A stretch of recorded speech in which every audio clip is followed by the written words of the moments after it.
मिळणार ना अध्यक्ष महोदय, सन 2024-25 त्या अंतरिम अर्थसंकल्पावर चर्चा करण्यासाठी व त्याला पाठिंबा देण्यासाठी मी उभा आहे। अत्यंत चांगला अर्थसंकल्प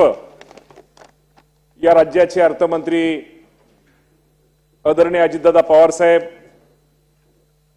या राज्याचे मुख्यमंत्री एकनाथराव शिंदे साहेब,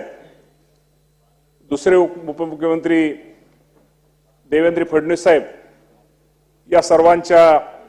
एकत्रितरित्या हा चांगला अर्थसंकल्प मांडला, त्याबद्दल मी या तिघांचे आणि अभिनंदन करतो। निश्चित प्रकारे या अर्थसंकल्पामध्ये ही एक विनंती करतो की खरं तर आपल्या सर्वांना माहिती आहे की जिल्हा परिषदेच्या शाळेमध्ये शिकणारे विद्यार्थी त्यांचा खरं तर आर्थिक स्त्रोत हा कमी, त्यांचा आर्थिकच्या बाबतीमध्ये जे कमी ज्यांचा हे आहे ते खरं तर जिल्हा परिषद शाळेमध्ये विद्यार्थी शिक्षण घेत असतात। आणि आज आपण पाहतो जिल्हा परिषदेच्या शाळेची गुणवत्ता आणि त्याचा दर्जा हा दिवसेंदिवस उंचावतोय आणि त्यामुळं जिल्हा परिषदेच्या शाळेमध्ये विद्यार्थ्यांची संख्या ही वाढलेली, पट ह्या वाढलेला आहे आणि विद्यार्थ्यांच्या संख्येच्या प्रमाणे ज्या खोल्या आहेत त्या खोल्या निश्चित प्रकारे अपुऱ्या आहेत। मी आपल्या माध्यमातून सरकारला विनंती करतो की निश्चित प्रकारे शाळेच्या खोल्या ह्याला खरं तर आपण भविष्यामध्ये त्याचा विचार केला पाहिजे आणि जास्तीत जास्त या खोल्या जिल्हा परिषद शाळेला आपण दिल्या गेल्या पाहिजेत। आणि निश्चित आपल्याला सगळ्यांना माहिती आहे की दुसरा माझा मुद्दा आहे की कोरोनाच्या काळामध्ये या राज्यामध्ये सर्वात चांगलं काम कुणी केलं असेल तर माझ्या त्या आशा वर्कर असतील, अंगणवाडी सेविका असतील, मदतनीस असतील, या सर्वांचे प्रश्न, या सर्वांच्या अडचणी, यांनी वेळोवेळी केलेली आंदोलनं, उपोषणं, याचा कुठेतरी सरकारने आता भविष्यामध्ये विचार केला पाहिजे। कारण हे खरं तर खाली जाऊन काम करणारे हे दोन्ही वर्ग आहेत। आमच्या आशा वर्करचे अनेक प्रश्न आहेत, त्यांच्या अडचणी, त्यांच्या पगारवाढीचा खूप दिवसाची त्यांची मागणी आहे,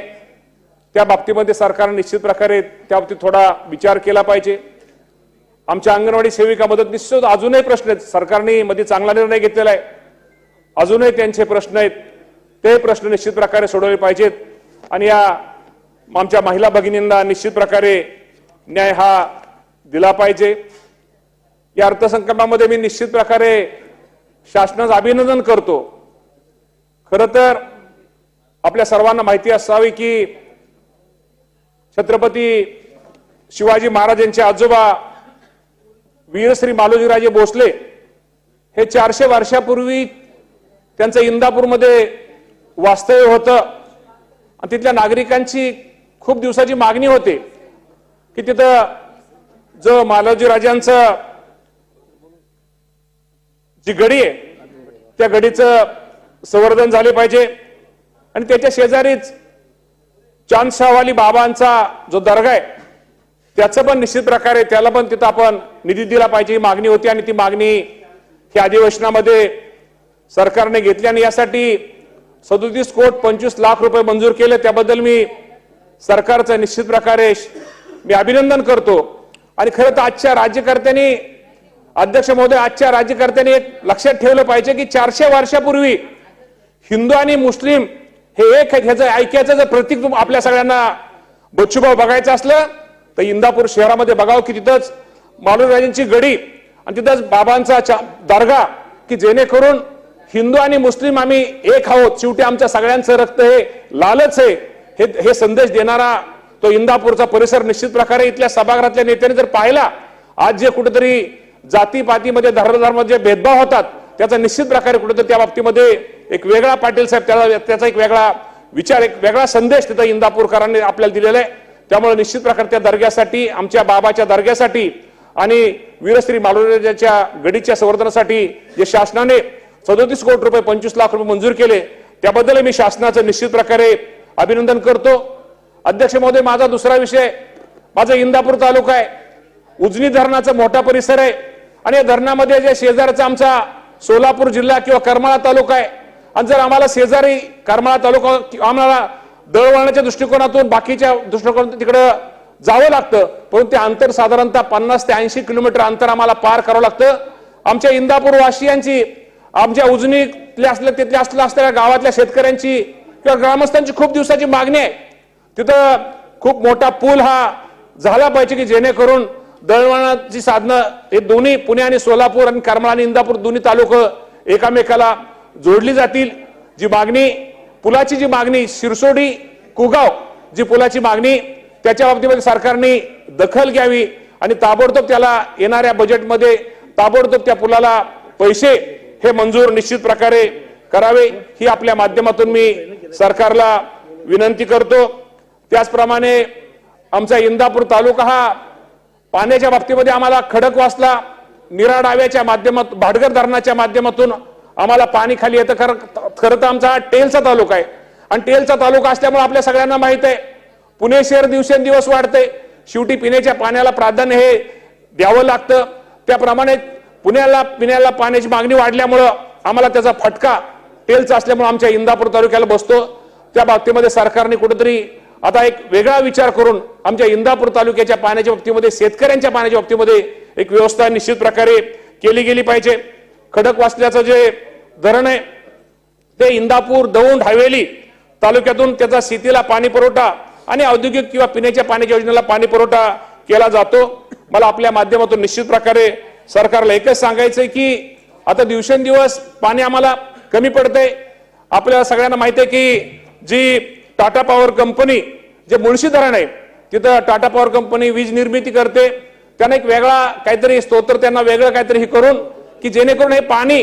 आम्हाला, ते पाणी मुळशी धरणाचं पाणी जर पुण्याला जर निश्चित प्रकारे आपण दिलं तर खडकवासल्याचं आमचा जो आम्हाला जी तूट आहे आज ती, तर ते पाणी मुळशी धरणाचं पाणी आणि त्यासाठी एक पाठीमागं सरकारने एक सर्वे समिती म्हणून पाठीमागं जे माजी सेक्रेटरी होते ती समिती नेमली होती, त्या सर्वे समितीचा जो अहवाल आहे, त्यांचा जो रिपोर्ट आहे, तो रिपोर्ट निश्चित प्रकारे स्वीकारून जो आमच्या इंदापूर तालुक्याला जो खडकवासल्याच्या पाण्याच्या बाबतीमध्ये अन्याय होतो तो अन्याय दूर करण्यासाठी आपण सरकारने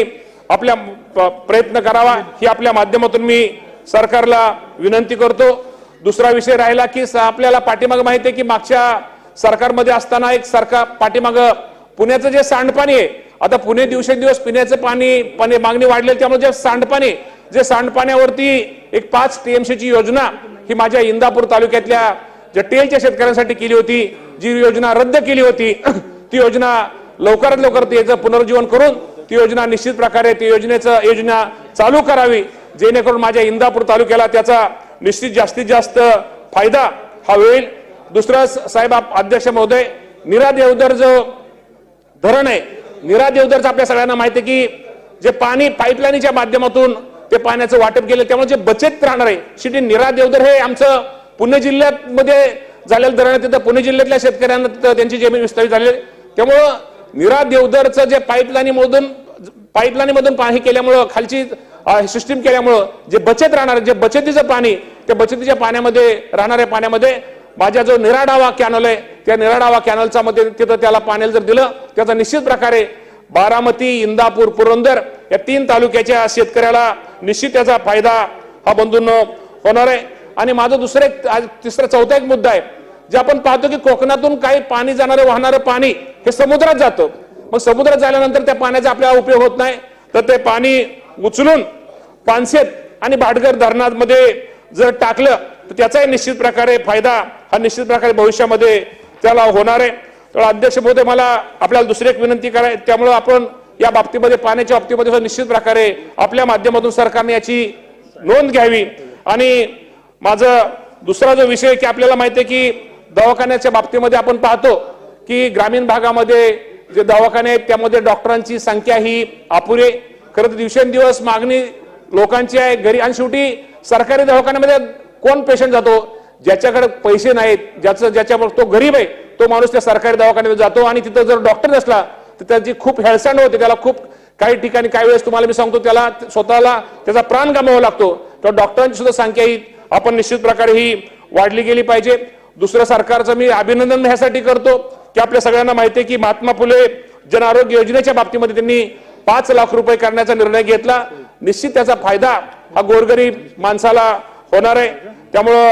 अध्यक्ष महोदय आपल्या माध्यमातून निश्चित प्रकारे आज आपण आम्हाला बोलण्याची संधी दिली त्याबद्दल आपले आभार मानतो आणि थांबतो. धन्यवाद. सन्माननीय सदस्य सुनील प्रभू.